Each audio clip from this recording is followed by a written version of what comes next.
What's up, guys? Sub-Zerek here, back for another VOD review, and today we're doing another Prestivent VOD review. I talked about yesterday about how Prestivent and everybody was doing so well on leaderboards at the top of NA, and you can see Prestivent has really just shot ahead of everybody here. He's almost D1, probably be Master Tier. He's still streaming right now.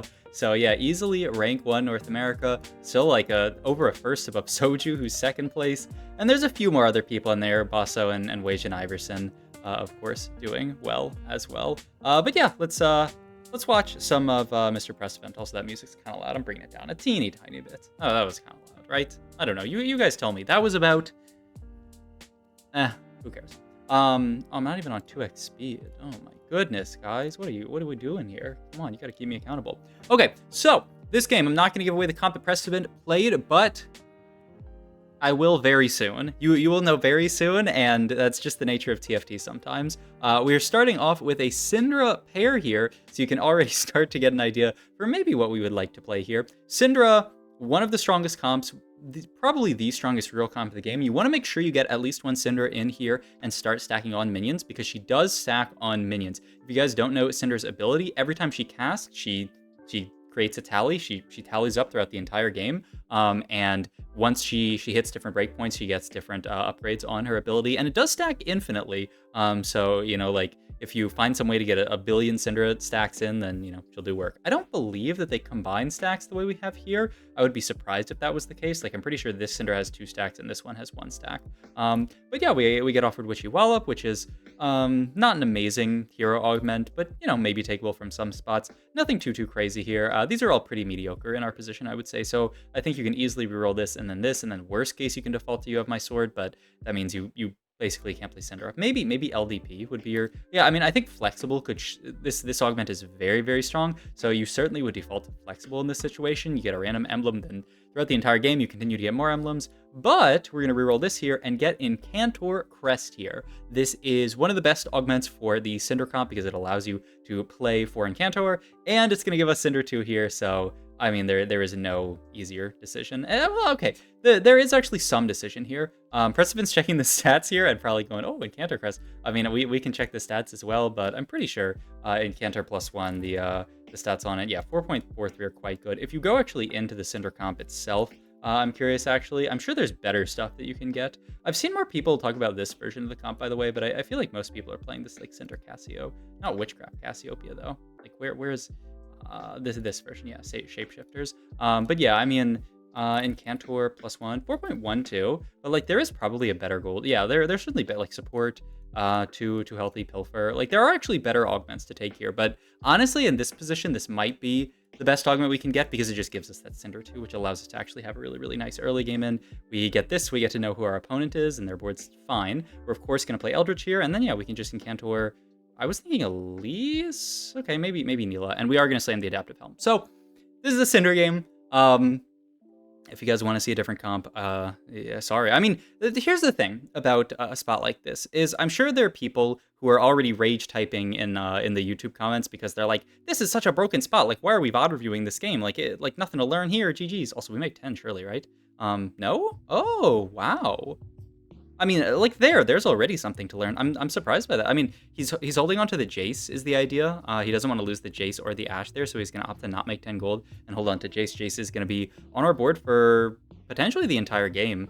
Maybe come out later when we get like a Briar. So how does Kai say it? Briar? I think it's so insane how this guy pronounces it. But yeah, we're gonna hold on to the Jace pair here. So Prestivent prioritizing Jace pair over making 10 there, which I mean, I honestly could certainly see it in a situation like this where we know that we have a really strong board. If we make Jace 2, we're almost guaranteed to 5 streak this stage. But yeah, like why VOD review a game like this where we get a fantastic opener here? I think there's actually very good reasons to VOD review a game like this. Learning how to play like the opener very well in a sort of clean way. Learning how to, like look at this weird board he's putting together. He's throwing like Galio onto the board here.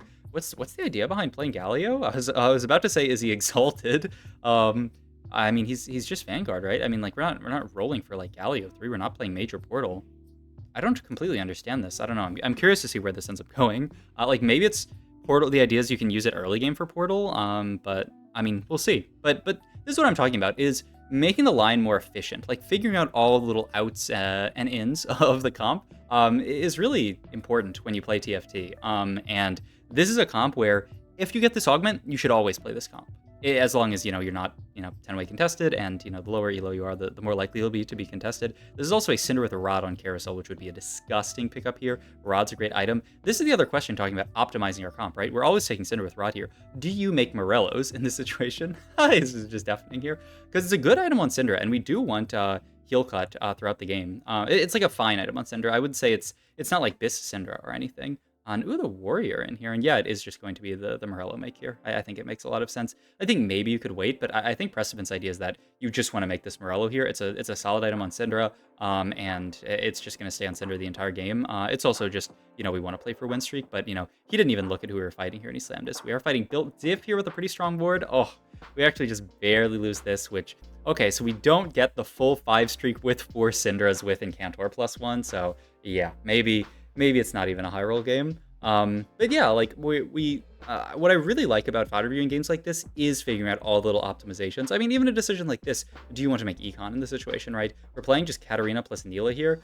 Do you want to just sell the Katarina here and like play, I don't know, Syndra and make econ here? Looks like, once again, Prestivent doesn't want to do that. He is hoping that Katarina is going to be enough to win him the fight. I feel like the anti-heal from Katarina is not that big of a deal, but maybe the damage is that big of a deal, and Warrior onto Neela is certainly good. I mean, surely we're selling...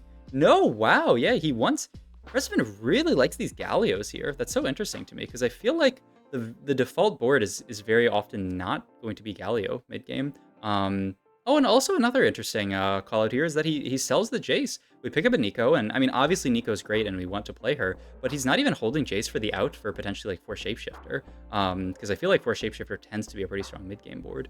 Okay, like this is great. This is great because, for all the people yapping about this spot being high roll, like what items do you actually make here? And like knowing how to evaluate and like navigate what item you actually make here is really, really important. So there are a few options.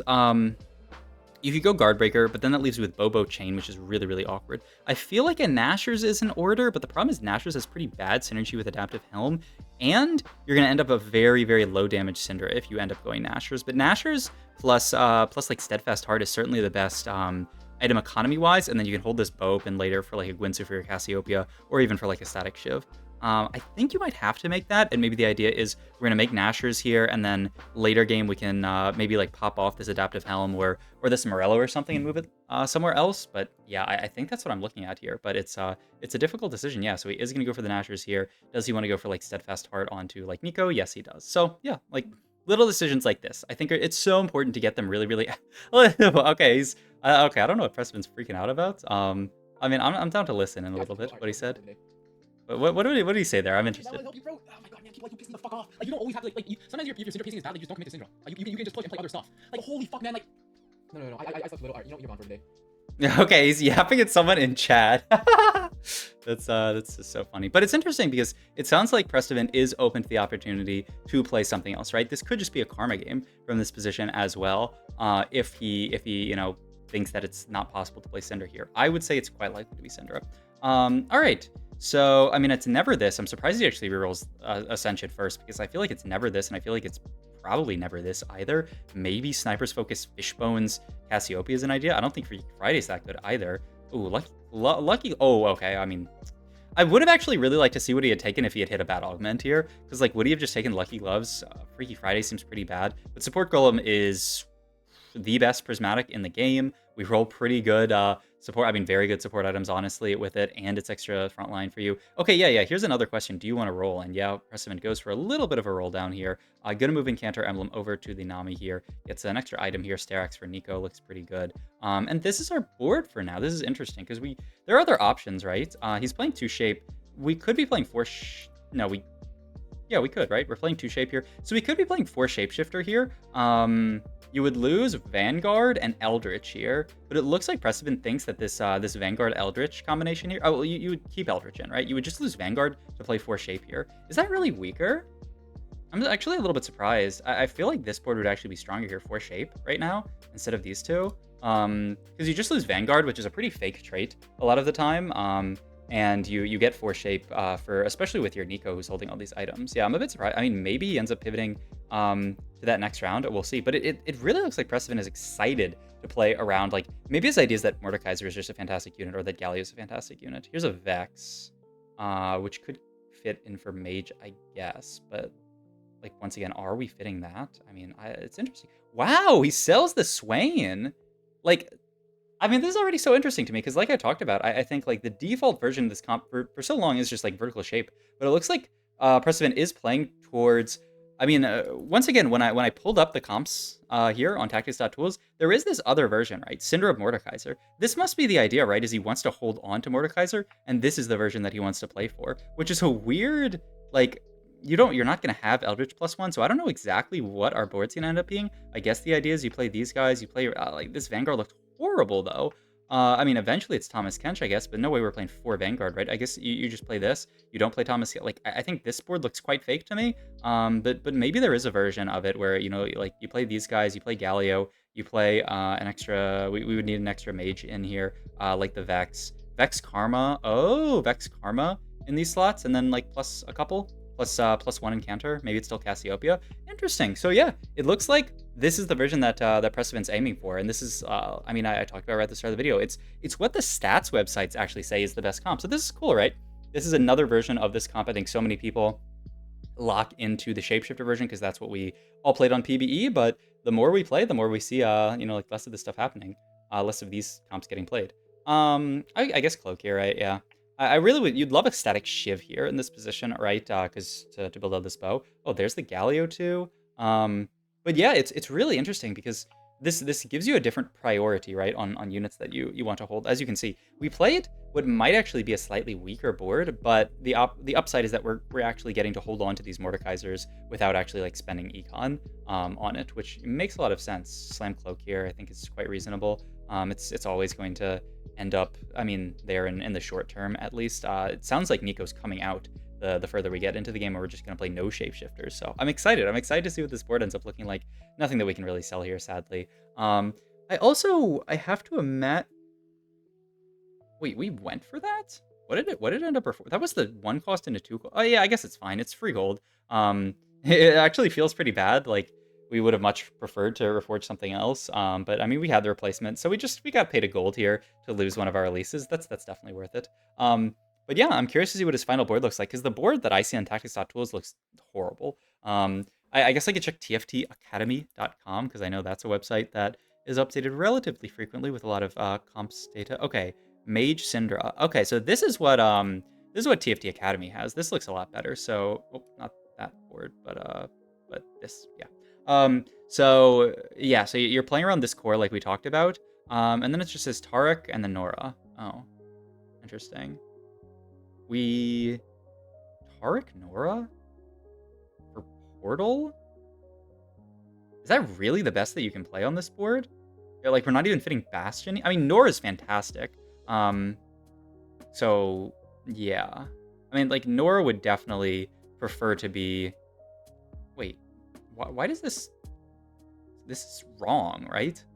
Like, this is 1, 2, 3, 4 mage. Could Tark maybe be like a... but, like, a 5th mage seems, like, pretty awkward. But I don't know why this says 3 mage, but whatever. That certainly looks better to me. I don't know about Tarek Nora. I mean, maybe it's the idea that Portal is just that strong. I think I've talked to some people this in recently, and, like, they're certainly quite high on Portal, so I could see it. I guess that version is also just playing the Syndra Karma, but this version we're gonna try to fit in another Incantor here. So yeah, ooh. So that's. I mean, we need to figure out our items here. Honestly, it looks like we can't go Static Shift Spark. Is the only kind of funny thing here. Spark is very good. I feel like you kind of have to make Shiv here, and then this will become, like, I don't know, Crown Guard or something like that. I mean, you open this first, probably, right? Oh, support first. Seems like a board with kind of... I mean, Virtue of the Martyr is so good. Zephyr's really good as well. If you look at, like, sort of, like, stats of support items, and once again, we can go tactics.tools support, sort by average placement.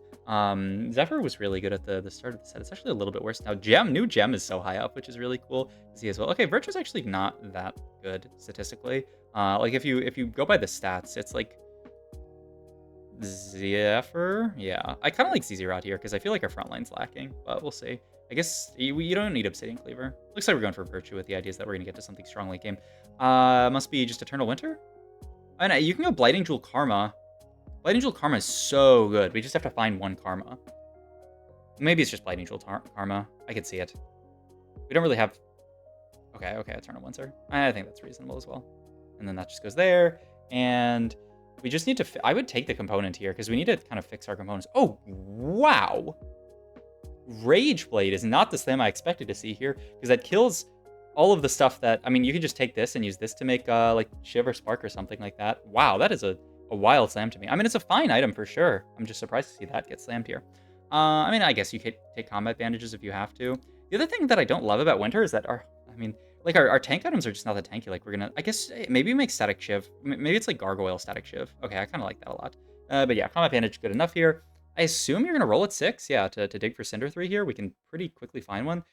We don't need to... Okay, we are going to go for Cassiopeia 3. Interesting. And yeah, we're going to start pivoting our board into...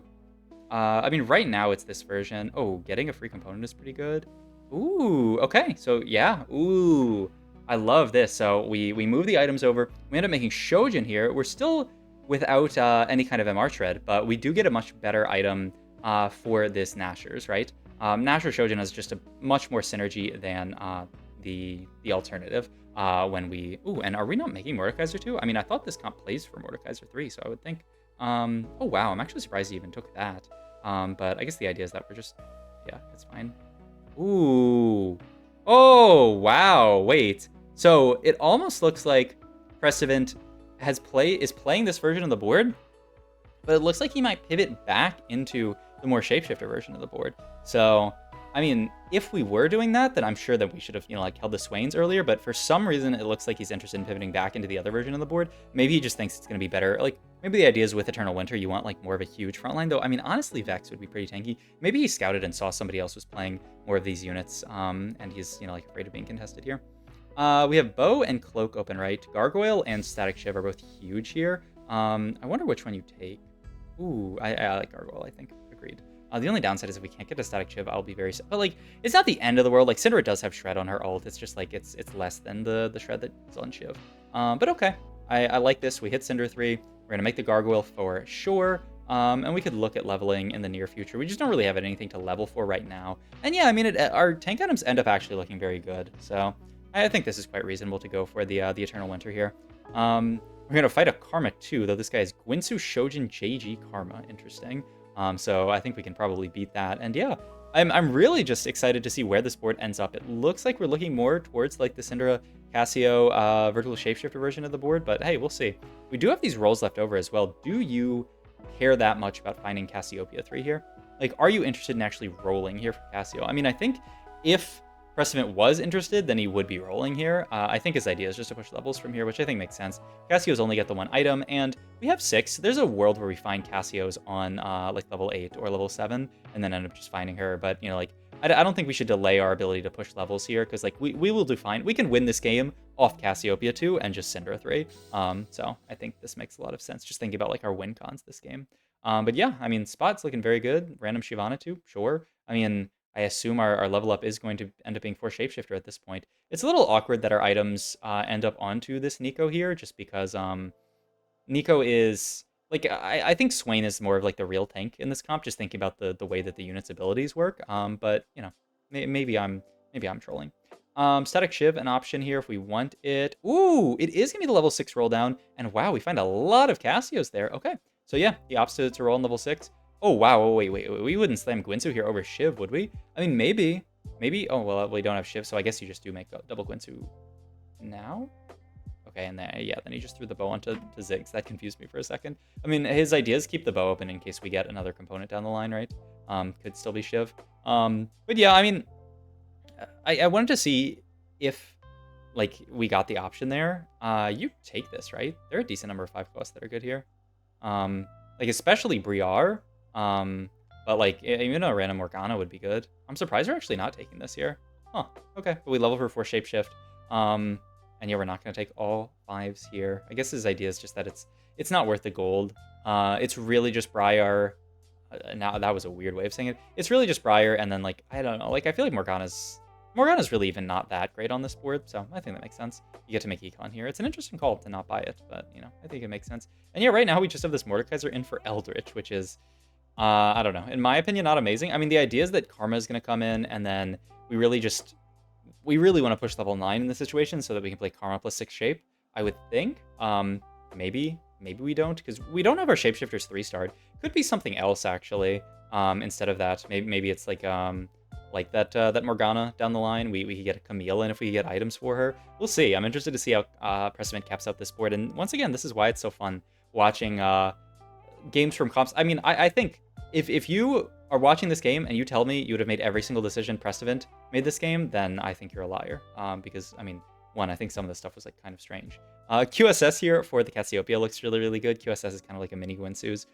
So I'm down. And yeah, I mean, Cassio just loves attack speed. So yeah, every round, just roll for a charm here. Any charm, really. And I mean, it's 62 HP win streak. We are just looking to push level 9. Wow, that is a very, very upgraded built-if board. Holy. And they have I'm the Carry built-if. Like, my god. Yeah, putting Nasus and Nami in just as the units that he's going to play down the line, which I like. So is he really thinking about playing Nami later? Wait, that's actually surprising to me if he's thinking about actually playing Nami in current world, just because like I feel like she's not that good of a unit to play on this board, but I guess we'll see. Yeah, he's really just trying to deny. That's the reason why I put those in planner. Okay, that makes sense. I mean, he wants Nasus, but that is also 6 Nasuses, so he needs to deny that player. Grab a charm every round. We get a decent trench coat here. It didn't look like maybe they were playing 2 Namis on their board, because I didn't see Namis on bench. But yeah, that makes a lot of sense here. Oof, we are fighting Sweet Tooth Nunu with very, very good in slot. He's got 2 Radiant items. Can we actually get through this Nunu? It's really close. Oh my god. I mean, that was clone. I wonder if we end up losing to the real Nunu. I don't know if there's any kind of clone diff there. But yeah, I mean, oh, there was a Nami on bench. So I think it's 6 Nasus and 6 Namis. So we just have to, yeah. And that guy's got Pandora's bench, right? So there's actually like a very high chance that he can hit something. So yeah, we got to do our best to hold on to these units. But we also really want to push levels, right? We're going to level here. Permanent 3-star, I think, doesn't do much. So he does want to fit the Nami in. There's the Nasus to deny and also for maybe 6 shape. And yeah, we could play 6 shape here. I would be shocked if it's not 6 shape over... oh, wait, actually, we don't have 6 shape. No, we don't, because we're not holding the lower ones. Shojin for... There's also Redemption here. Shojin to apply their Morello is really quite good. I almost wonder if we need Shojin, though. I think I would have gone Redemption in this situation, just to try to make a tankier front line. But yeah, we actually don't have 6 Shapeshifter because we're not holding the lower cost ones. And yeah, I mean, just every round he's... Wait. No, okay, that person didn't die. But yeah, every round he's doing this tech where you buy and sell all of the 4 costs to put them back into the pool. Just a very, very small optimization. But hey, it could be the diff, like putting 1 more 4 cost in the pool. Maybe that's the 4 cost they end up seeing. And yeah, we're looking over here.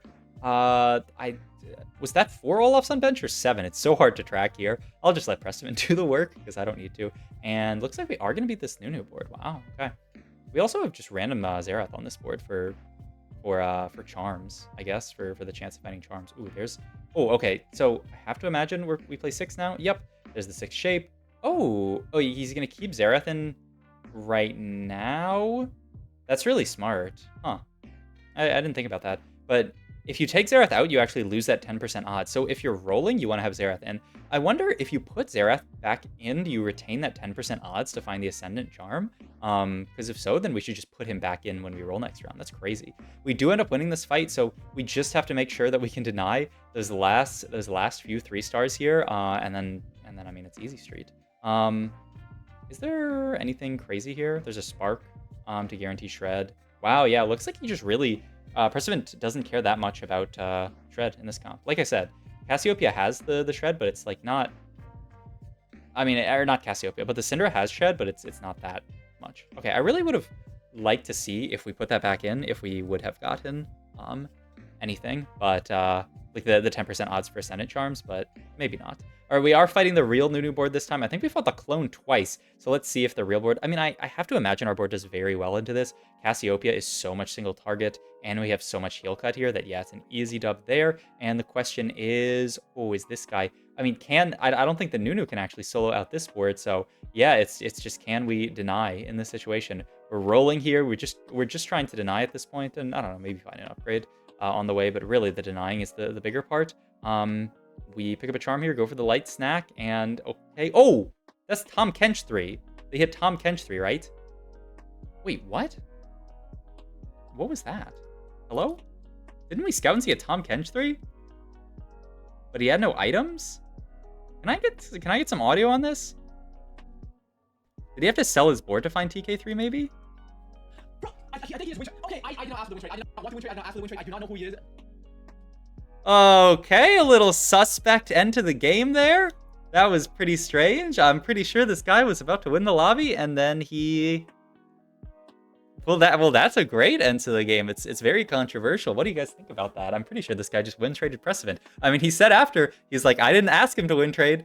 Maybe this guy's a Prestivent fan and he just wanted to give Prestivent the LP. But I mean, that's certainly not a good thing to. I mean, maybe he thought that he was gonna lose this fight, but I can't imagine that this board was going to lose to Prestivent. All right, well, that's a really interesting end to the game. What do you guys think about win trading? Tell me in the comments down below. But yeah, this is a fun game, seeing how to play Syndra. It should have been a second, but still a very well played second. And hey, sometimes you get win trade and it's a first. Well, hope you guys enjoyed this video. If you did, please like, comment, and subscribe. Check my Twitch. I'll make the links down below. Thanks for watching.